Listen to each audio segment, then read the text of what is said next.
rayuwa ta yi kunci ga talakawa a Najeriya. Duk wanda ya ce babu kuncin rayuwa bai yi wa kansa adalci ba. Mu yi wa kanmu adalci. Ina nasiha ga waɗanda suke da mudafun iko da kuma dukiyar al'umma da hannunsu, tun daga kansiloli zuwa ciyamomi har zuwa shugabancin ƙasa, don Allah a duba yadda za a taimaka wa talakawa a rayuwa.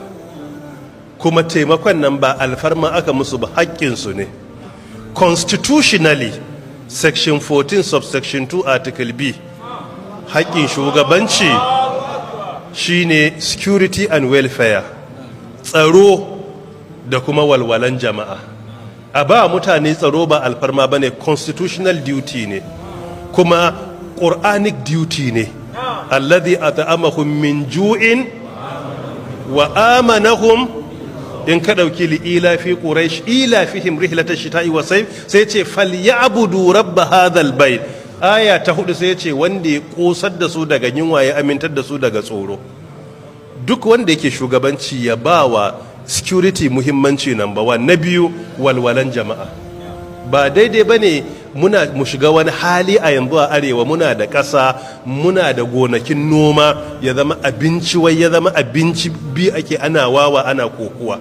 Har ga Allah ba daidai ba ne, dole a duba welfare na talakawa. Duk shugaban da ya sauwaka wa jama'ar da yake shugabanta, Allah yana tausasa masa.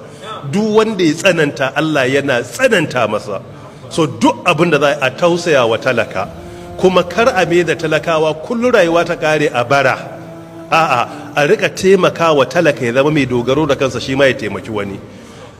Policy na raba abinci a rika yawo ana rabawa iya da muhimmanci, amma shi rage raɗaɗi yake, kuma shi na wucin gadi ne. Policy na dindindin a gina mutum shi ma ya tashi ya gina wasu, shine policy mai ma'ana. Na wucin gadi yana da muhimmanci, Allah ya saka da alkhairi, amma bai isa ba.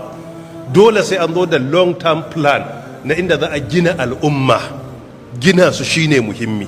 Allah ta'ala ya ba wa masu shugabanci daman gina al'umma, kuma idan suka gina sun, Allah ya saka musu da gidan aljanna. Allah shi samu wanye lafiya.